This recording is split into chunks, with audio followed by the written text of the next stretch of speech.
जी पहले तो ये बताइए कि आपकी कंपनी क्या करती है, किस फील्ड में है, और अभी तक का सफर आपका कैसा रहा, ब्रीफ में जल्दी।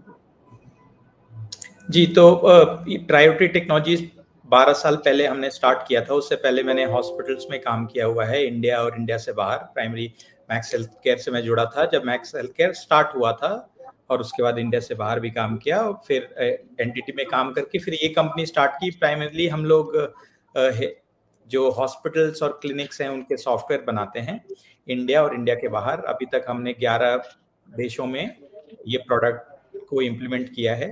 पूरा कंट्री वाइज प्रोडक्ट भी इम्प्लीमेंट करते हैं। पूरी जो एक कंट्री के जितने भी सेंटर्स हैं, बड़े हॉस्पिटल्स हैं, छोटे मेडिकल सेंटर्स हैं, उन सबको जोड़ के, जो कि ई हेल्थ के प्रोजेक्ट से जाना जाता है, उन सबको जोड़ के ये हम इम्प्लीमेंट करते हैं। अभी अफ्रीका और मिडिल ईस्ट में ओमान, बहरीन, कुवैत, इंडिया में 19 स्टेट्स में हमारा प्रेजेंस है। तो प्राइमली हम लोग हेल्थ आईटी के प्रोडक्ट्स पे काम करते हैं। जी जी, और मेजरली जो काम कर रहे हैं वो मेडिकल और मेडिकल टेक्नोलॉजी से जुड़ी हुई चीजों पर काम कर रहे हैं।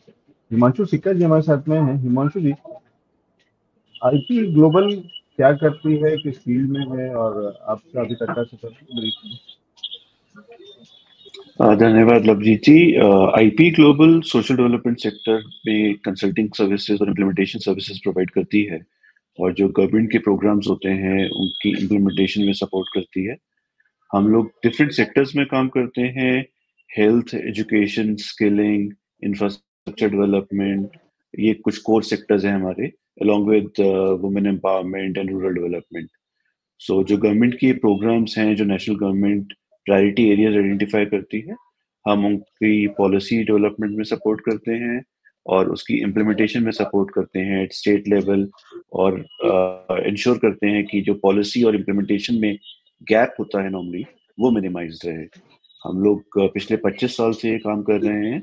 आईपी ग्लोबल एक इंडियन कंपनी है जो ना सिर्फ अभी हिंदुस्तान में काम करती है, बट इंडिया के बाहर भी 100 से ज़्यादा देशों में ये सर्विसेज प्रोवाइड कर चुकी है, इन कोलैबोरेशन विद जो वहाँ की गवर्नमेंट्स हैं, जो इंटरनेशनल एनजीओज हैं या इंटरनेशनल एंटिटीज़ हैं, जैसे WHO, UNICEF, world bank, Asian development bank इत्यादि। इनके साथ हम लोग काम करते हैं।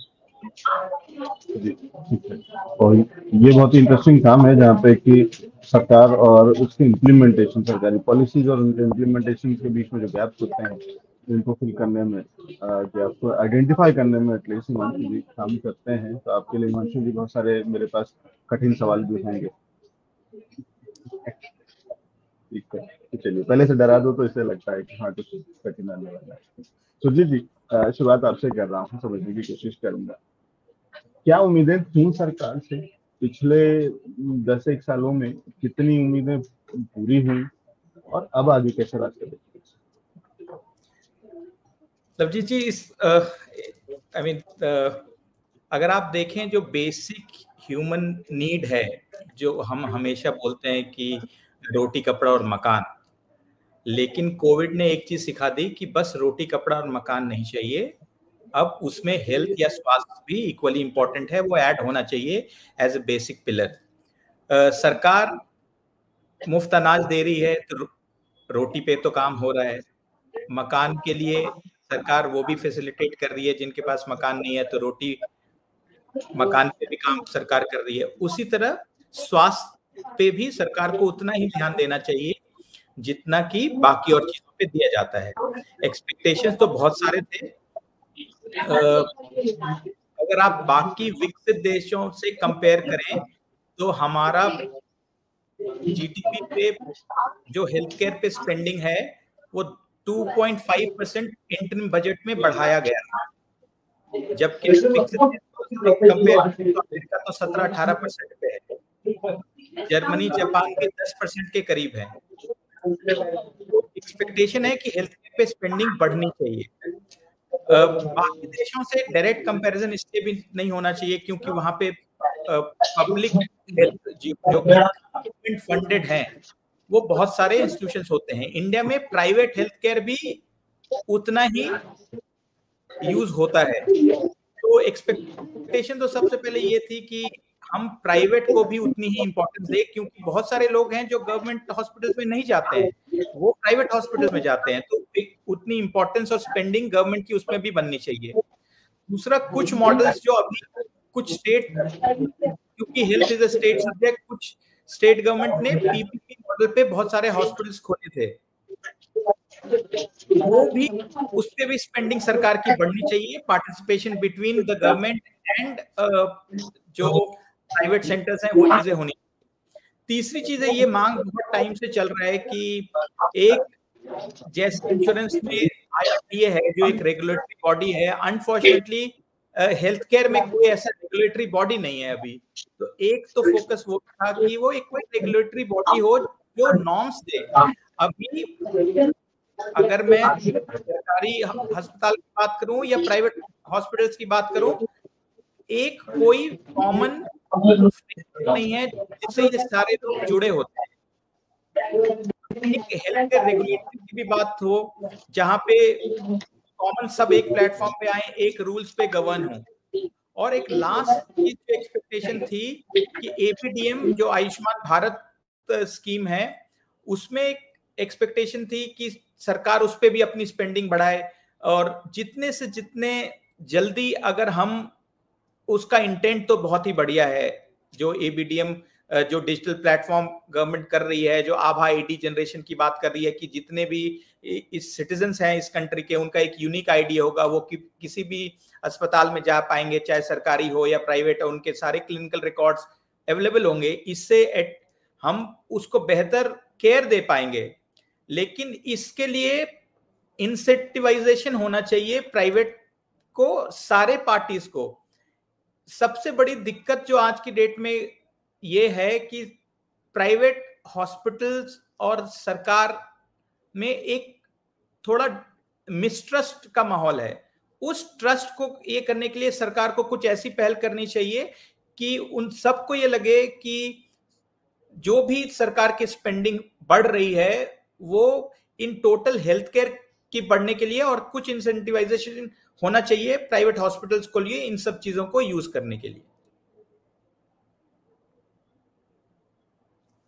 लवली जी। जी, ये सुजीत जी ने बता दिया किस तरीके से हेल्थ सेक्टर और क्या क्या रिक्वायरमेंट है, किस तरीके की एक्सपेक्टेशंस थी। एक और खास मेहमान हमारे साथ में जुड़ रहे हैं, एचपी वशिष जी। वशिष साहब, बहुत बहुत स्वागत है शो पे। नमस्कार सर। अच्छा, माइक आपका म्यूट पे है क्या? हाँ, नमस्कार नमस्कार, बहुत बहुत धन्यवाद लवजीत जी फॉर इनवाइटिंग मी।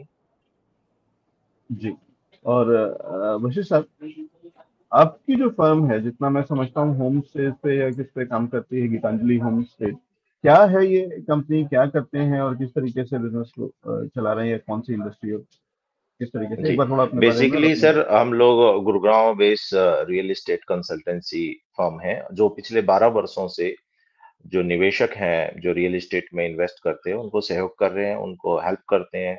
कम में ज्यादा का फायदा, ये हमारी टैगलाइन है। तो उनको हेल्प करते हैं। हमारे आज मल्टीपल ऑफिसेज हैं गुरुग्राम और दिल्ली एनसीआर में। पैन इंडिया बेसिस पे हम ऑलरेडी स्प्रेड हो चुके हैं, और यही कोशिश रहती है कि लोगों को कम एफर्ट लगाने पड़े, कम इन्वेस्टमेंट लगानी पड़े, उनको मैक्सिमम बेनिफिट्स मिल जाए। And we have more than 10,000 investors with us, happy हैं सभी। तो यही सहयोग हमारी तरफ से रहता है।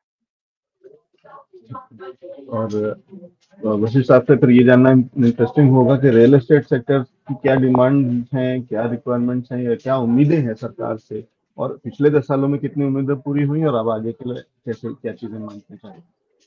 जी, बहुत बहुत शुक्रिया, अच्छा सवाल आपने पूछा है। देखिए, सबसे पहली चीज तो ये उम्मीद रहती है कि हर एक आदमी को उसका घर मिल जाए रहने के लिए, और उसकी जो कमर्शियल नीड्स हैं, जो जितने भी व्यापारी लोग हैं, उनको एक सही लोकेशन पे अच्छी कनेक्टिविटी के साथ में कमर्शियल्स मिल जाए।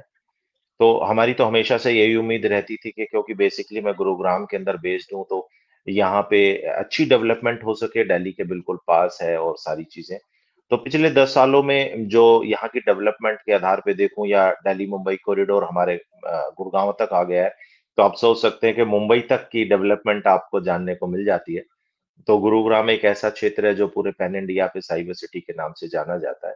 तो पिछले 10 सालों में बहुत सारे लाभ हुए हैं हमारे यहाँ पे। तो कनेक्टिविटी बहुत ज्यादा बेहतर हो गई है, और द्वारका एक्सप्रेस हाईवे पूरे वर्ल्ड में, क्योंकि गडकरी सर ने ऑलरेडी इसके ऊपर कई वीडियो जारी किए हैं, तो डेवलपमेंट के मामले में पिछले 10 वर्षों में बहुत ज्यादा बूम आया है।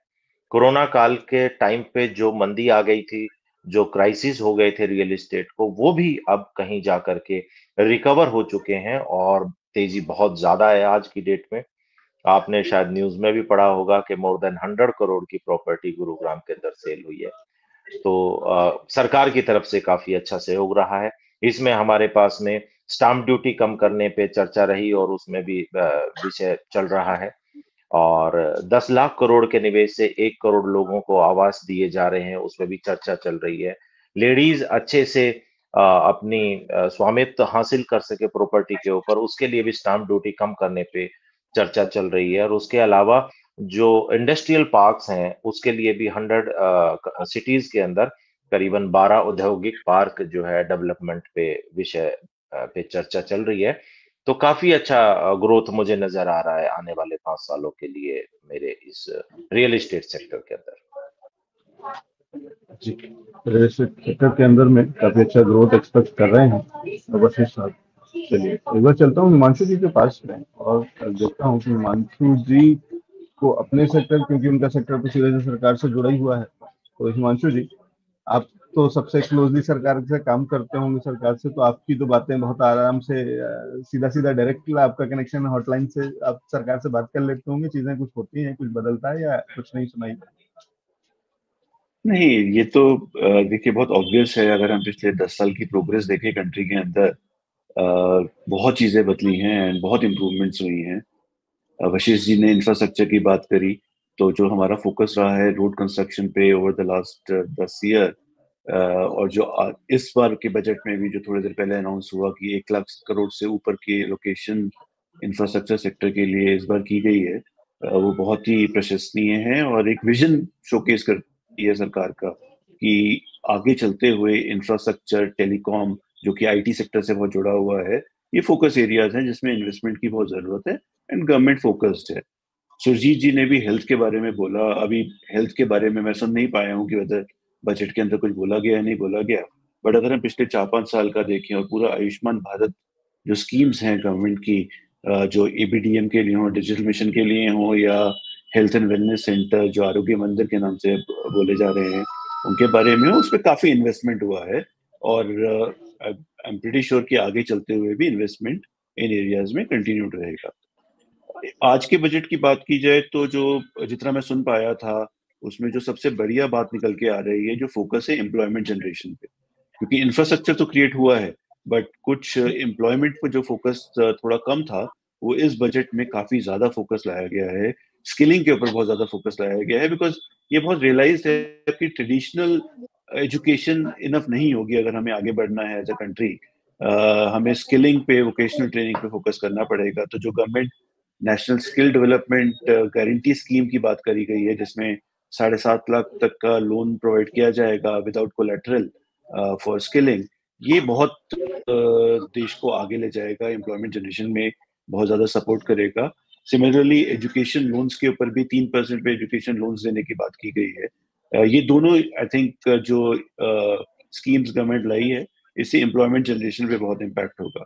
और जो सबसे बढ़िया बात इस बजट में अभी तक लगी है, जो फॉर्मल एम्प्लॉयमेंट पे जो फोकस है, जो बजट के अंदर प्रोविजंस किए गए हैं EPFO registered employees, first time employees के लिए जो इंसेंटिव स्कीम्स लाई गई हैं एम्प्लॉयज के लिए भी और एम्प्लॉयर के लिए भी, ये भी बहुत काइंड ऑफ जीडीपी ग्रोथ में और ओवरऑल प्रोग्रेस में कंट्री के हेल्प करने वाले हैं। एंड इन अ वे, जैसे है हमारी पेइंग कैपेसिटी और हमारी फॉर्मल एम्प्लॉयमेंट बढ़ेगी, हमारी फॉर्मल इंश्योरेंस हेल्थ सेक्टर में भी बढ़ेगी, और more and more people will be able to use private sector health services in the country, and सिर्फ हेल्थ, सिर्फ गवर्नमेंट हॉस्पिटल्स और गवर्नमेंट हेल्थ सेक्टर पर रिलाई नहीं करेंगे।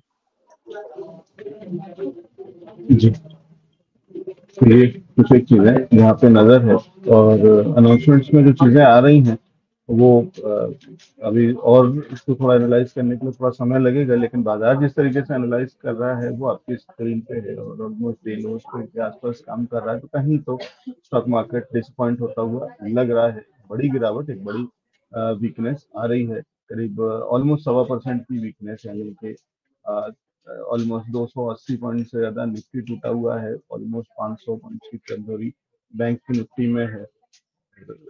ये स्थिति आपके सामने स्क्रीन पे है। ठीक है, इसको अभी और थोड़ा सा नजर रखनी होगी। और ये कहीं तो एक अंदेशा था, क्योंकि बहुत सारी चीजें फैक्टरिंग हो चुकी थी स्टॉक मार्केट के लिए, काफी सारे चीजों को समझ चुका था पहले से, या ले चुका था, एडजस्ट कर चुका था प्राइस सेक्टर में। तो वो जो बढ़े हुए प्राइसेस थे, वो जो बड़ी तेजी आई थी, ये हम पिछले कुछ दिनों से स्टॉक मार्केट के एक्सपर्ट जो हमारे चैनल पे आते हैं, वो इस पर बात ऑलरेडी कर रहे थे, तो वो भी एक चीजें हैं।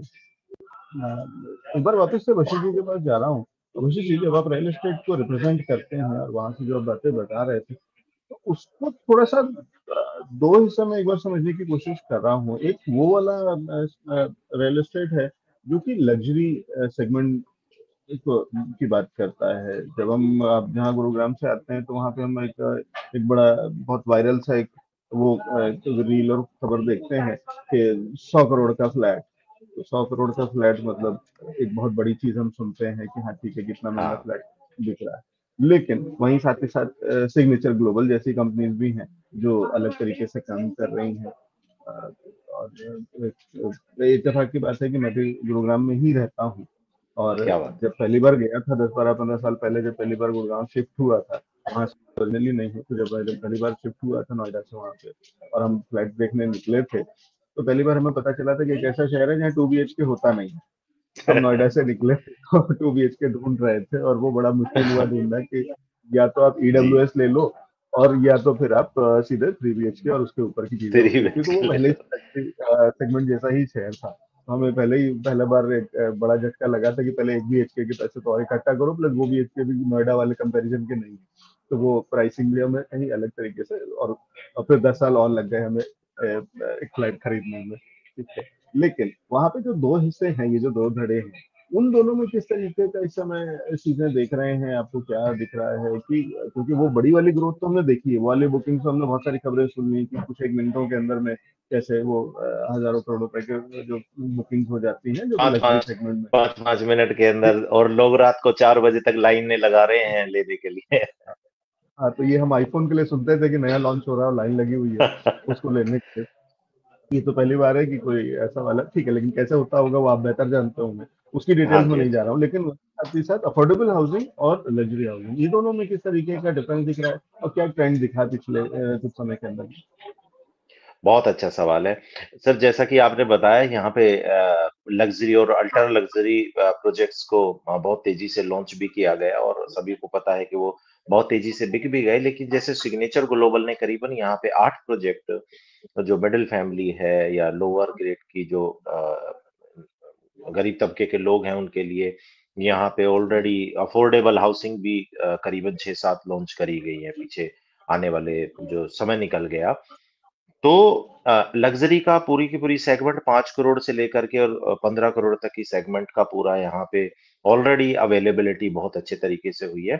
एक बहुत अच्छी चीज यहाँ पे हुई 2016 के बाद, जो दीनदयाल जन आवास योजना के प्लॉट्स आए गुरुग्राम में, उसका बेनिफिट ये मिला कि एक तो जो, अब तो देखो इसके भी रेट तो कहते हैं कि काफी बढ़ ही गए हैं, लेकिन कुछ मिडिल फैमिली के और लोअर तबके के लोगों ने यहाँ पे जमीन खरीदने का फायदा उठाया, और आज वो मालिक हैं अपने यहाँ गुड़गांव में। जमीन के मालिक होना बहुत बड़ी बात होती है। उसके बाद में अब जो बढ़िया फायदा होने वाला है वो ये है कि इन सारे के सारे जो 68 प्रोजेक्ट निकले यहाँ पे गुरुग्राम में, और नियर बाई और भी निकलते चले जा रहे हैं, उसमें आपको 1.5 करोड़, 1 करोड़, बल्कि 1 करोड़ से नीचे भी, जैसे फरुखनगर का एरिया है, पटौदी का एरिया है, तो यहाँ पे आपको 1 करोड़ से नीचे भी आपको घर मिल जाएंगे, फ्लोर मिल जाएंगे, जड़ से जुड़ी प्रॉपर्टीज मिल जा रही हैं आपको यहाँ पे। तो ये बेनिफिट भी गुरुग्राम के अंदर आ जा रहा है। जैसे आपने कहा, भाई 10 साल लग गए हम लोगों को, 2 BHK नहीं थे। अब यहाँ पे 120 यार्ड के जो प्लॉट्स हैं, उनके ऊपर भी स्टिल+4 बना करके, स्टिल+3 बना करके सेल किए जाएंगे। तो उसमें आपको कम बजट के अंदर घर मिल जाएंगे, 2 BHK भी, 3 BHK भी। और सारे लग्जरी प्रोजेक्ट्स में तो आप जानते हैं 4 BHK एंड अबव के सारे इन्वेंटरीज मिल जाती है। तो मैं सच बताऊं तो बहुत ज्यादा हैप्पी हूँ, और शायद इसी वजह से गुरुग्राम और नियर बाई एरिया की जो डेवलपमेंट है ये ग्रो हो पाई है इतनी तेजी से, क्योंकि यहाँ पे हर तबके के लोगों के लिए आज की डेट में मकान अवेलेबल है। भाई आपका अफोर्डेबल भी आ गया, दीनदयाल जन आवास योजना भी आ गया, जनरल कैटेगरी के प्लॉट्स भी आ गए, और ultra luxury plots and projects भी आ गए। तो आई एम सेटिस्फाइड, और मुझे लग रहा है आने वाले 5 सालों में हम लाखों लोगों को यहाँ पे घर दिलवा पाएंगे। और इसी के साथ कमर्शियल प्रॉपर्टीज में भी आपने एक बहुत अच्छी, मुझे याद आ गई, मैं क्षमा चाहूंगा थोड़ा बोलना चाह रहा हूँ, एससीओ प्लॉट्स का जो कॉन्सेप्ट आया, आपने देखा होगा बहुत सारे मॉल्स के अंदर चैलेंजेस आ गए, क्योंकि इसके अंदर आपकी बहुत ज्यादा महंगी मेंटेनेंस रहती है 20-25 रुपए की, तो बहुत क्राइसिस हुए। बट गवर्नमेंट ने एक बहुत अच्छी, मेरे लिए तो यहाँ गुड़गांव के अंदर काम कर दिया। चंडीगढ़ में जैसे एससीओ आज डेवलप किए गए और पूरा का पूरा स्ट्रक्चर एससीओ पे है, मेरे गुरुग्राम के अंदर एससीओ प्लॉट्स आ गए, या 4-5 करोड़ रुपए की इन्वेस्टमेंट में आप एक बढ़िया बिल्डिंग, आप, मैं अभी बैठा भी अपने एससीओ में हूँ, तो ये एससीओ 6 फ्लोर बना के फ्लोर वाइज रजिस्ट्री करके एक अच्छा लाभ मुझे लग रहा है कमर्शियल इन्वेस्टर्स को भी, मैं, मुझे लगता है कि सलाह दे पा रहा हूँ। इसके लिए बहुत बहुत धन्यवाद है सरकार का भी, और ये बहुत अच्छी बात मुझे लग रही है।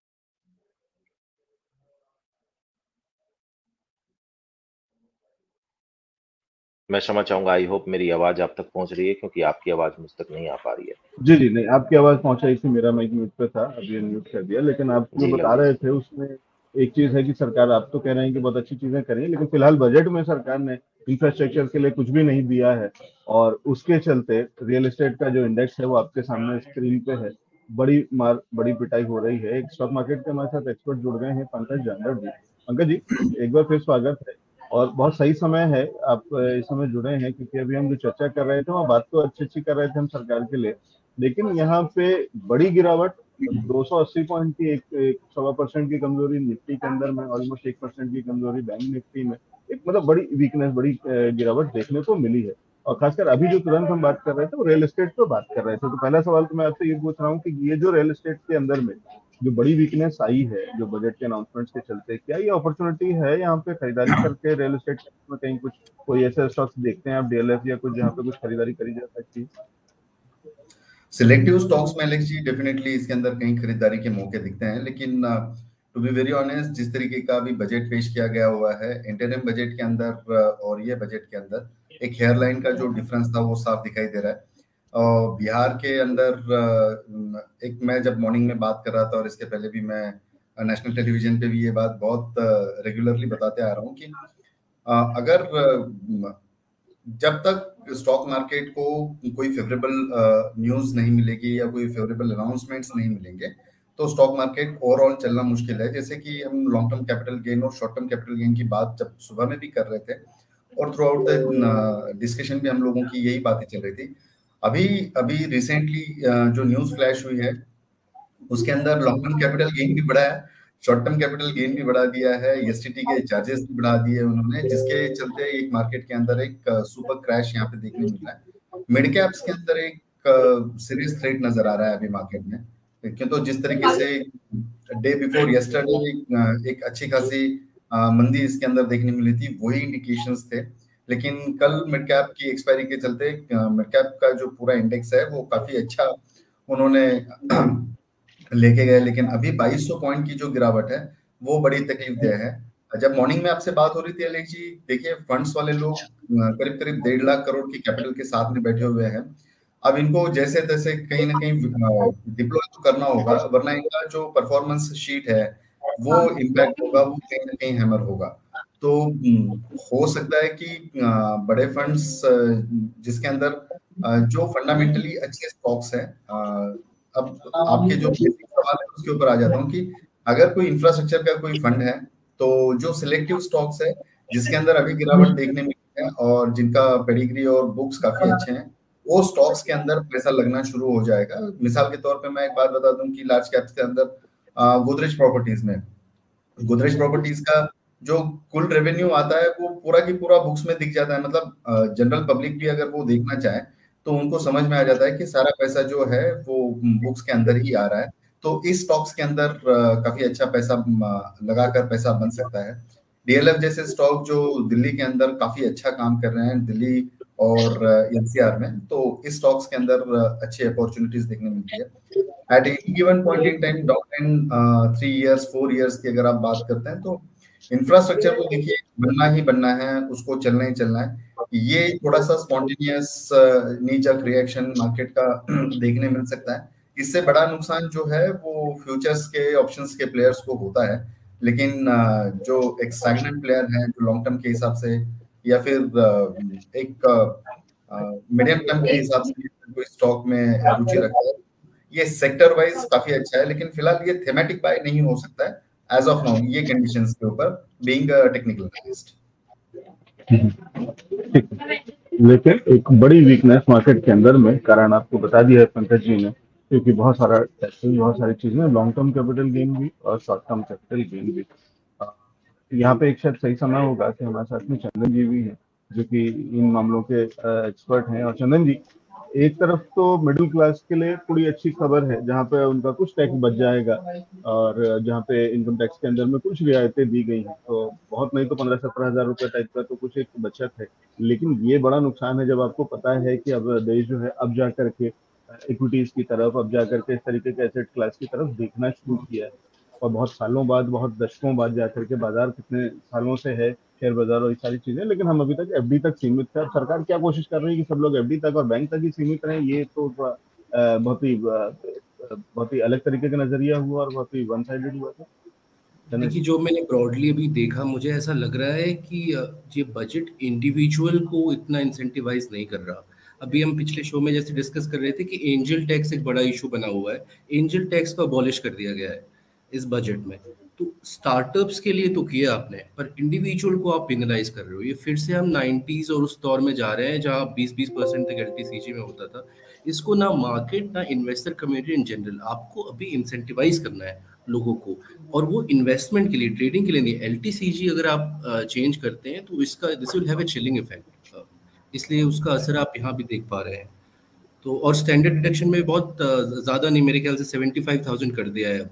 तो ये कोई बहुत अच्छी रीडिंग तो नहीं की जाएगी, जबकि इस वक्त इकोनॉमी की स्थिति काफ़ी अच्छी है। आप मिडिल क्लास को अच्छा रिलीफ दे सकते थे, young investors, investing community in general को इंसेंटिवाइज कर सकते थे, आपने नहीं किया। आपका टिल्ट अभी भी थोड़ा स्टार्टअप कॉर्पोरेट इस साइड में है, लेकिन आपको डिमांड भी पुश करना है आगे। तो इंडिविजुअल को आप दरकिनार नहीं कर सकते भारत के पूरे बजट की स्कीम में। तो मेरे ख्याल से तो अब देखा जाएगा इसको कैसे रीड करेंगे, पर बहुत पॉजिटिव तो नहीं लगा। ठीक है हिमांशु जी, क्योंकि आप सरकार के से करीब से काम करते हैं, वहां तक आपको एक तो ये आवाज भी पहुंचानी होगी जो भी आप यहाँ सुन रहे हैं, लेकिन कैसे देख रहे हैं कि क्या ये वाली चीजें थोड़ा बहुत कुछ ज्यादा ही क्रांतिकारी कदम नहीं सरकार उठा रही है, कुछ ज्यादा रिस्क नहीं ले रही है? क्योंकि जहाँ ऑलरेडी अभी पिछले जो चुनाव गए हैं उसमें बहुत अच्छा नतीजा नहीं रहा है, और यहाँ पे जब सरकार को और ज्यादा खुले दिल से, खुले पर्स के साथ में आना चाहिए था, जहाँ आम आदमी के लिए और ज्यादा अपना खजाना खोलना चाहिए था, वहाँ पे उल्टा आप यहाँ से पैसा निकालने के इसमें दिख रहे हैं। आई थिंक सरकार इस समय थोड़ा सा लॉन्ग टर्म विजन ले रही है। जैसे पंकज जी ने भी कहा, ये थोड़ा सा नीजक रिएक्शन है जो अभी हम स्टॉक मार्केट में देख रहे हैं।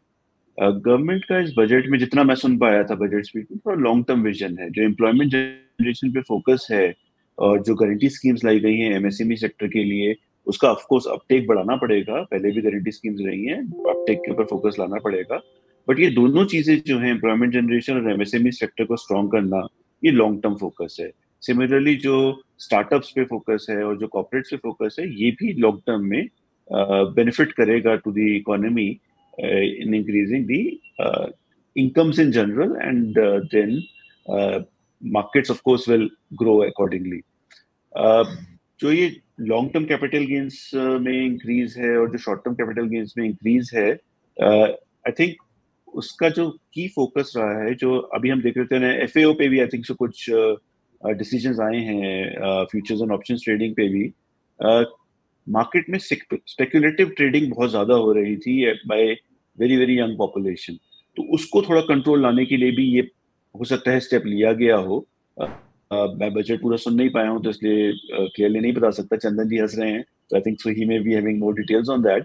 बट आई थिंक सो थोड़ा सा कहीं पे फोकस है कि जो ये स्पेकुलेटिव ट्रेडिंग बहुत ज्यादा मार्केट में चल रही थी उसको कैसे कंट्रोल में लाया जाए। ऑफ कोर्स उसका इम्पैक्ट यही होगा कि वो पैसा थोड़ा सा बैंकिंग सेक्टर में भी जाएगा और लिक्विडिटी बढ़ेगी, जिसमें थोड़ा सा प्रेशर चल रहा था अभी। तो ये होता है जब आप सरकार के बहुत साथ में और पास में रह करके काम करते हैं, तो कई बार आपकी भाषा सरकार सीखे की जगह आपने सरकार की भाषा ज्यादा सीख ली हो जाती है, और बहुत हद तक एकदम सरकारी जैसा एक दे दिया हिमांशु जी ने बहुत ही सेफ प्ले करके।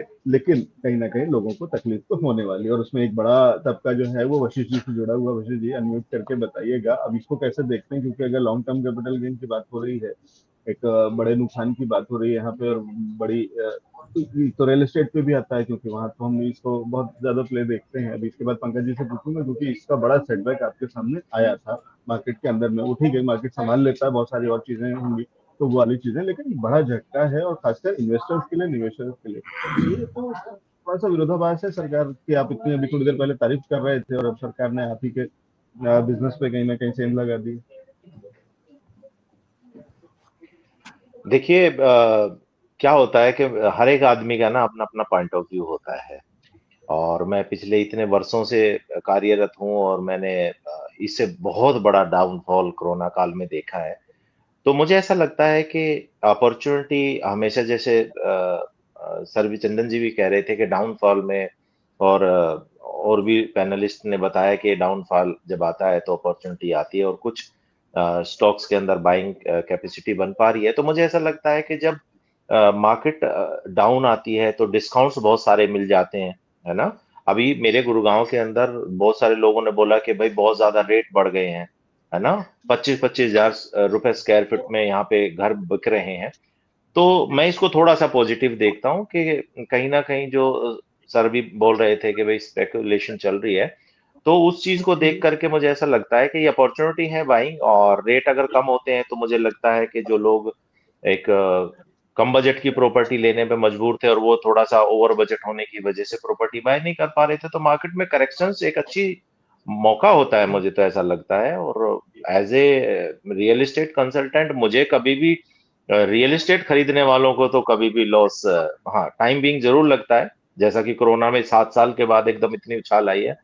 तो ये तो देखिए बिजनेस है, और बिजनेस में अप एंड डाउन तो चलते रहते हैं, लेकिन मुझे ऐसा लगता है कि अपॉर्चुनिटी तो है। हाँ, सरकार ने जैसे अभी जो चीजें होल्ड करी हैं, मेरे यहाँ पे स्टिल +4 होल्ड हो गया था दीनदयाल जन आवास योजना में और सारी जगह पे, लेकिन उसके लिए भी अभी सरकार ने नई दोबारा से पहल करी है और ओपन किया है 10 मीटर पे भी, अदर दीनदयाल के अलावा भी ओपन किए हैं स्टिल +4।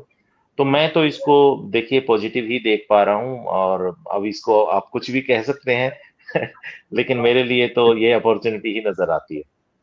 नहीं, उम्मीद का दामन नहीं छोड़ना चाहिए, और बल्कि तो सरकार तो ये भी कहती है कि आपदा में अवसर भी निकाल लेना चाहिए, लेकिन थोड़ा आपदा आपके लिए बड़ी है। अभी थोड़े दिन बाद जब आप इसको और डिटेल में एनालाइज करेंगे तो आपको शायद पता चलेगा कि अभी, क्योंकि अभी मैं आपको ब्रेकिंग दे रहा हूँ खबर, तो अभी आपको उस तरीके से उसका अंदाजा नहीं है कि इसके रिपरकशंस क्या होंगे।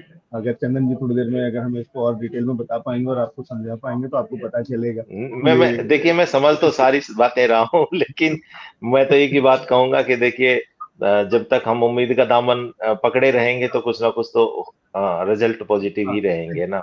बाकी डिस्कशन का मामला है, थोड़ा कंसर्न है उसके लिए हम भी, और उम्मीद है कि सरकार इसके लिए कुछ और नए पहल निकाल के लाएगी। इसी तरीके से चीजें चलती हैं, फिर सरकार के पास जाना तो पड़ेगा।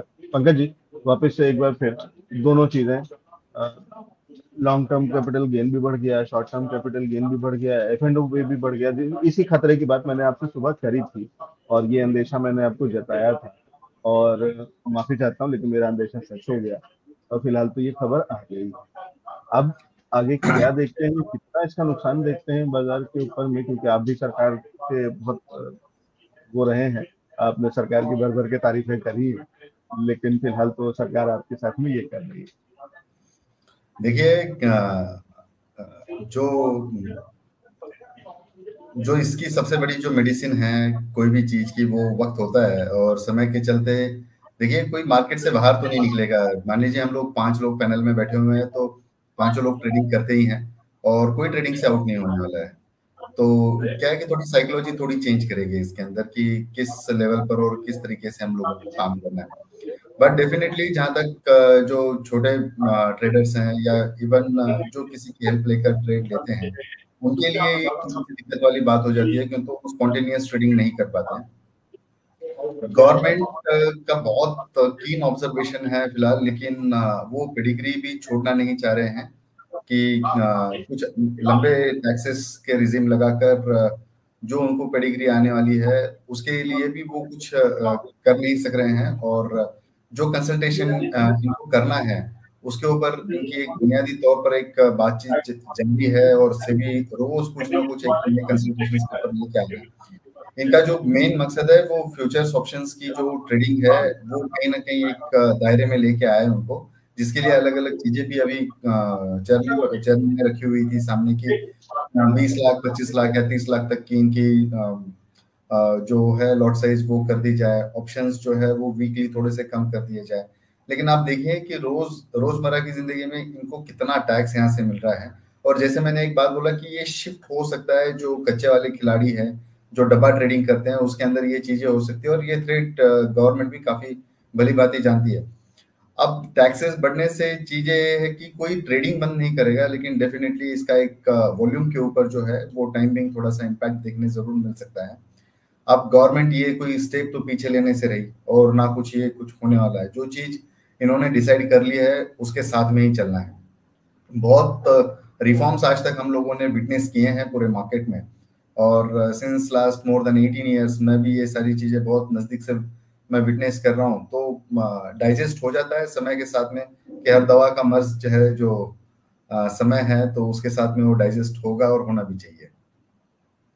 तो ये that's the spirit, house the जोश। अभी भी तो भले आंसू रुके हैं लेकिन पंकज जी फिर भी कह रहे हैं कि उम्मीदें पूरी हैं, कोई दिक्कत की बात नहीं है, ट्रेडिंग तो फिर भी जारी रहेगी। लेकिन सबसे ज्यादा इस समय इस पैनल में पूरे में अगर कोई सबसे ज्यादा परेशानी, सबसे ज्यादा कष्ट में है तो वो पंकज जी होंगे, क्योंकि सबसे ज्यादा F&O और सबसे ज्यादा ट्रेडिंग, और वहां पे हो गया है टैक्स डबल। तो ये चीजें हो गई हैं। सुजीत जी, इस ओवरऑल सिनेरियो को कैसे देख रहे हैं, और यहाँ पे क्या फिर लोगों की तबीयतें खराब होंगी और हेल्थ और मेडिकल की तरफ लोगों को आना पड़ेगा, बीपी बढ़ेगा और आपका काम चलेगा? जी बिल्कुल। और अभी मैंने डिटेल में बजट को नहीं देखा है जो, लेकिन अभी जो मैंने देखा कि कुछ कैंसर की 3 और दवाओं को उस पे इंपोर्ट ड्यूटी हटा दी गई है, उससे ओवरऑल एटलीस्ट कैंसर ट्रीटमेंट में कॉस्ट कम होगा। तो बाकी डिटेल में जब पता लगेगा तो हेल्थ केयर पे कितना स्पेंडिंग बढ़ा है। इंटरिम बजट में तो उन्होंने बढ़ाया था 2.1 से 2.5% किया था, लेकिन बाकी और क्या है वो तो डिटेल में पता लगेगा। हेल्थ केयर डायरेक्टली हर किसी को इम्पैक्ट करता है, हर सिटीजन को इम्पैक्ट करता है। तो हमें ये बस जो सरकारी अस्पताल हैं उन या इंफ्रास्ट्रक्चर बढ़ाने से ये नहीं होगा, वो एक कोलैबोरेटिव एफर्ट है पब्लिक का, प्राइवेट का, वो दोनों हॉस्पिटल्स और हेल्थ केयर फ्रेमवर्क को वो कंबाइन होगा, तभी ओवरऑल चीजें बदलेंगी। कोविड ने हमें ये सिखला दिया कि हेल्थ केयर अब बस हॉस्पिटल तक सीमित रह के नहीं रह सकता, क्योंकि हमारी पॉपुलेशन इतनी है, हम उतने डॉक्टर्स और पैरामेडिक्स नहीं ये कर रहे हैं। तो ट्रीटमेंट तो टेक्नोलॉजी के बेसिस पे ही पेशेंट्स के घरों में ही जाना पड़ेगा। अगर आप दूसरे यूके को देखें तो वहां पे पूरा एक सेटअप है, टियर 1, टियर 2, टियर 3, टियर 4। पहले आप अपनी छोटी इसके लिए जीपीस के पास जाते हैं, और अगर जीपीस ने आपको ट्रीटमेंट कर दिया तो आप घर बैठे, अगर उसको रेफर करना है तब आप बड़े अस्पतालों में जाते हैं। पहले हमारे साथ ऐसा ही होता था, जब अगर 20 साल पहले जब ये प्राइवेट हेल्थ केयर इतना नहीं, ये हमारे सबके एक प्राइवेट प्रैक्टिशनर होते थे, हम हर बीमारी के लिए उनके पास जाते थे, जब उनसे नहीं होता था तब हम बड़े अस्पतालों में जाते थे। आज की डेट में पैसा बढ़ गया है या लोगों को उतनी समझ नहीं है, या पूरा सिस्टम ऐसा लचर हो गया है कि हम सबसे पहले स्पेशलिस्ट के पास चले जाते हैं और इस चीज से जो बेसिक बीमारियां हैं जो जनरल प्रैक्टिशनर तक सीमित हो पाती है वो नहीं हो रही, और वो एक सिस्टम भी सरकार को बदलाव लाना पड़ेगा। उसमें पब्लिक की भी पार्टनरशिप उतनी होनी चाहिए। कोविड के टाइम हम ये खुद करते थे, जनरल प्रैक्टिशनर के पास ही जाते थे, हर कुछ पल्मोलॉजिस्ट के पास या एनेस्थेटिस्ट के पास नहीं जाता था। तो मुझे लगता है बजट में सरकार को इन सब चीजों पे भी, कैपेक्स की स्पेंडिंग उन्होंने बोली है, अब कैपेक्स बस इंफ्रास्ट्रक्चर है, बस सड़क है तो प्रॉब्लम है।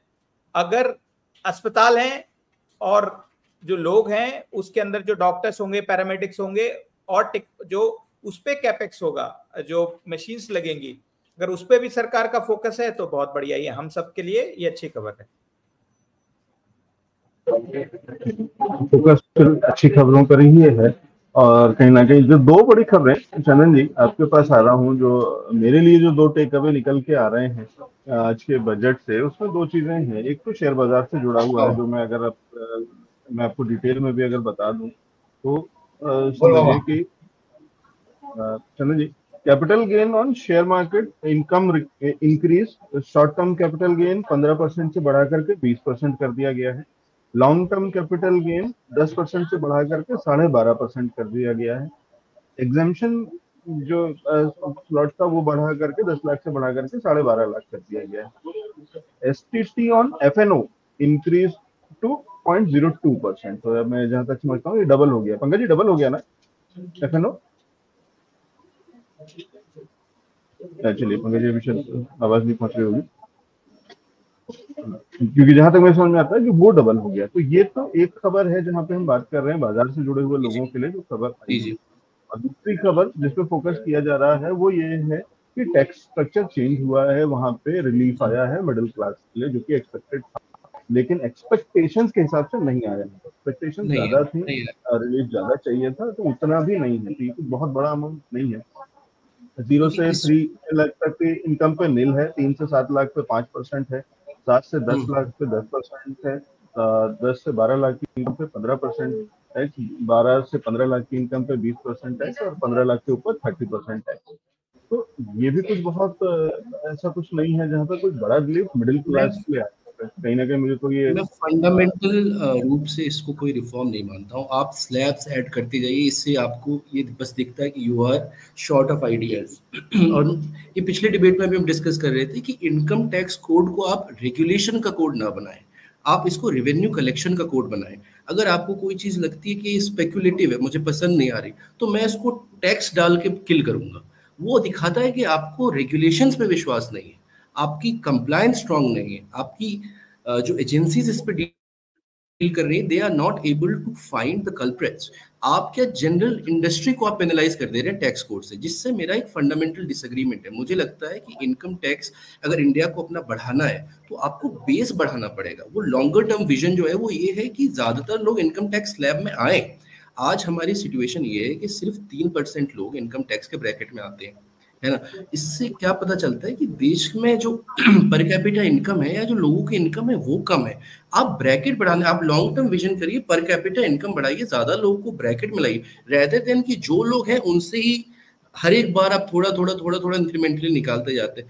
इससे उनका विश्वास हटता है, इससे उनकी जो उनका मोटिवेशन है वो किल होता है, और इससे जनरली एक टैक्स टेररिज्म का माहौल बनता है। जब अरुण जेटली जी थे, जब नई सरकार आई, ये एक बड़ा मुद्दा था कि टैक्स टेररिज्म का, कि आप टैक्स ज्यादा लेंगे, आपकी इनकम टैक्स डिपार्टमेंट बहुत एग्रेसिव हो जाएगी, आपकी ट्रांसफर प्राइसिंग बहुत एग्रेसिव हो जाएगी।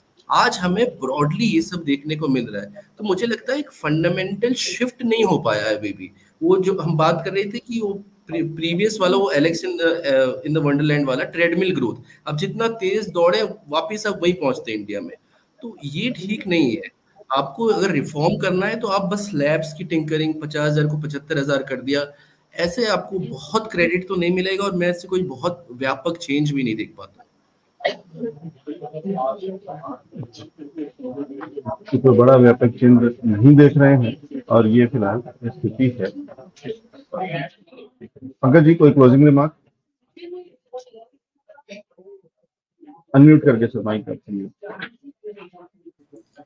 जो हम लोगों की अभी बातचीत चल रही थी कि जो एलटीसीजी के ऊपर या फिर शॉर्ट टर्म कैपिटल, एक बात दोबारा वापस मैं सामने रखना चाहूंगा कि ये जो लॉन्ग टर्म कैपिटल गेन है ये पहले से एंटिसिपेटेड था, क्योंकि तो पहले इसको बिजनेस इनकम करके इसको ट्रीट कर दिया गया हुआ है। जो मेजर पार्ट ऑफ कंसर्न क्या है कि जो एसटीटी है वो काफी थोड़ा सा एक जो है वो बड़ा पार्ट ऑफ कंसर्न है, बिकॉज इससे जो स्विंग्स वाले जो लोग हैं जो स्विंग में ट्रेड करते हैं, आज लिया या इंट्राडे में बेच दिया या एक दो दिन में हम लोग बेच देते हैं उसको, तो ये जो स्विंग्स में जो एसटीटी लगती है वो बड़ा एक कंसर्न है, जिसके अंदर एक बड़ा वॉल्यूम देखने मिलता है हम लोगों को।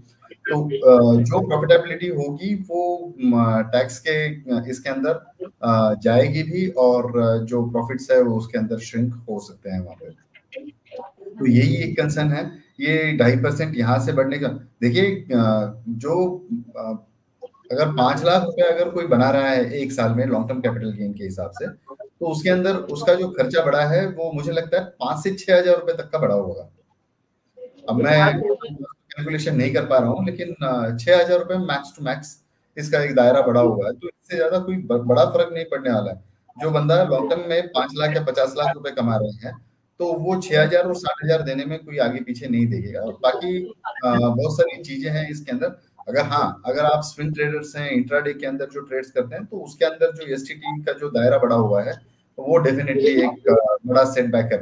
जब मॉर्निंग में मैं बात कर रहा था, मैं आपको एक बात बहुत क्लियरली बोला था कि 1000 पॉइंट का एक रेंज रखना चाहिए इधर साइड में। डीप कट हम लोग देख सकते हैं, विटनेस कर सकते हैं। देखिए बहुत मतलब एक फॉल देखने मिला है। अभी यहाँ से मार्केट जब बाउंस होगा तो वो रिट्रेस होगा, अंदर कट देखने मिलना चाहिए वहां पे।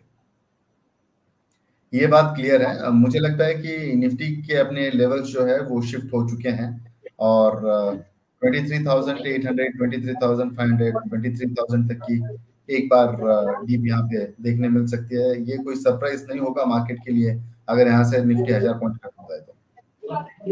ठीक है, तो एक बड़ी डिप के बाद में बाजार कहीं स्टेबलाइज होता हुआ, लेकिन पंकज जी चलते चलते आखिरी में F&O पे 0.02%, पहले कितना था? 0.01 था जी। 0.01 था, वो 0.02 कर दिया है उसको। मैं पूरा पढ़ नहीं पाया, लेकिन मेरे को लगता है कि दुगने से बढ़ा दिए उन्होंने। हाँ, तो मतलब डबल हो गया ना। जी जी, इससे बड़ा वो नहीं। और इसको जिस तरीके से मतलब ठीक है कि जिन्हें सरकार के साइड से ही बोलना है या तारीफी करनी है, तो वो तो ये कह रहे हैं कि ये सट्टा बाजारी थी, ये डब्बा ट्रेडिंग और वो सारी चीजें आप कुछ भी कह लीजिए, लेकिन F&O जब हो रहा है तो मतलब सीधे सीधे एक्सचेंज पे हो रहा है, एक नंबर में हो रहा है, सरकार को टैक्स हो रहा है और बहुत सारी चीजें हैं। ठीक है, जब लोग ट्रेड करते हैं या बहुत सारी चीजें, तो केवल हर आदमी निवेश करके नहीं बैठा रहता। जो बाजार में काम कर रहे हैं, आप अगर डेली काम कर रहे हैं तो आपको तो डेली के लिए भी कुछ चीजें चाहिए, और वहाँ पे होता है, और ये नॉर्मल है, सारी दुनिया में होता है उस पर। लेकिन टैक्स बढ़ा करके तो आप उसको रोक नहीं सकते। ये तो मतलब कुछ ये तो थोड़ा अजीब है ना, और थोड़ा मतलब कहीं ना कहीं सरकार को शायद आपको नहीं लगता कि ये वापस लेना चाहिए या कम करना चाहिए, इतना तो नहीं बढ़ाना चाहिए एक झटके में? सर देखिए, वापस लेने का तो कोई सवाल ही पैदा नहीं होता है। ये फिस्कल डिफिशिट का आंकड़ा 4.9 तक की बात कर रहे हैं, जो 5.1 है वो 5 तक भी आता है तो ये बहुत बड़ी उपलब्धि रहेगी अपने लिए। अब ये 4.9 करेंगे, इस तरीके की अगर बड़े कट्स लेके आएंगे तो वो शायद हो सकता है कि अचीवेबल है, लेकिन लोग इसके अंदर जो एसटीटी में जितना पैसा जाएगा, तो जो बड़े ट्रेडर्स हैं वो मर जाएंगे इसमें। वो पैसा चुकाते चुकाते परेशान हो जाएंगे वहां पे। ठीक है, वही कह रहा हूँ, लेकिन कि कहीं ना कहीं सरकार जो है फिस्कल डेफिसिट जो है वो F&O ट्रेडर से पूरा करने की कोशिश कर रही है। ये रेगुलर बेसिस पे लगेगा ना एलेक्स जी, ये रेगुलर बेसिस पे लगेगा। फिर उसके बाद में आप 1 साल के बाद में जब आपके रिटर्न्स फाइल करोगे, तब आपका टैक्स जो रहेगा उसके अंदर भी थोड़ी सी बढ़ोतरी है। और जैसे चंदन जी ने कहा कि जो ब्रैकेट है जो टैक्स पेयर्स का वो 3% है, वो मेरे हिसाब से 3 to 5% का एक रेंज में है। और जो बड़े टैक्स पेयर्स हैं तो उनको कोई फर्क नहीं पड़ना है, लेकिन जो नए नए पैसे वाले हुए हैं लोग, वो अपनी EMI से बाहर नहीं आ रहे हैं अभी, तो ये सारी चीजें झेलना उनके लिए थोड़ा सा दिक्कत वाला मामला है। ठीक है, और वो थोड़ा बहुत EMI अगर F&O ट्रेडिंग करके निकाल रहे थे, वो ठीक है कि सरकार या SEBI भी कहती है कि 10 में से 9 लोग नुकसान ही उठा रहे थे, लेकिन वो नुकसान उठा रहे थे या फायदा उठा रहे थे, ये उनका अपना पर्सनल चॉइस था। हो सकता है करते करते सीख जाते हैं, क्योंकि बहुत रिसेंटली ही ये फिनोमेना शुरू हुआ है। बाजार के अंदर में लोग आना शुरू हुए हैं। ये जो 10 करोड़ अकाउंट खुले हैं या 10 करोड़ लोग आए हैं या जो भी है, वो बहुत नया है। ठीक है कि वो कंसर्न RBI ने बहुत थोड़े पहले से शुरू कर दी थी बताने की, सब ये जो पैसा जो है फिक्स होने लगा है, तो बैंकिंग को बचाने के लिए आपके FDs कम ना हो कहीं ना कहीं यहाँ पे बाकी एसेट क्लास को इतना मानना तो इतना तो ठीक नहीं लगता, लेकिन ठीक है, फिलहाल सरकार है और पंकज जी जो है वो सरकार के बहुत प्रिय है।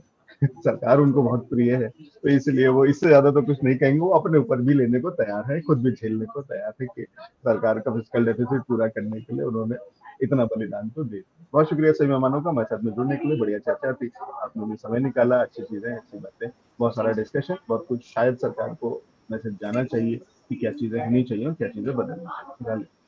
थैंक यू, धन्यवाद, Thank you. धन्यवाद। तो ये सेगमेंट में हम बात कर रहे थे बहुत सारी चीजों की, बहुत सारी चीजें देखी, बहुत सारे चीजें बताया आपको किस तरीके से सरकार ने इनकम टैक्स स्लैब, किस तरीके से सरकार ने टैक्स बढ़ाया है ट्रेडिंग और उस पे, और थोड़ी डिटेल में चर्चा करेंगे थोड़ी देर में। कुछ एक खास शो, खास सेगमेंट्स आपके लिए बना के हमने रखे हैं बजट पे।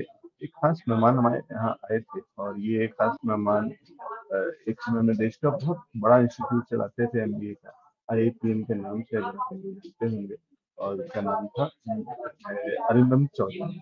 अरिंदम चौधरी हमारे साथ में जुड़े थे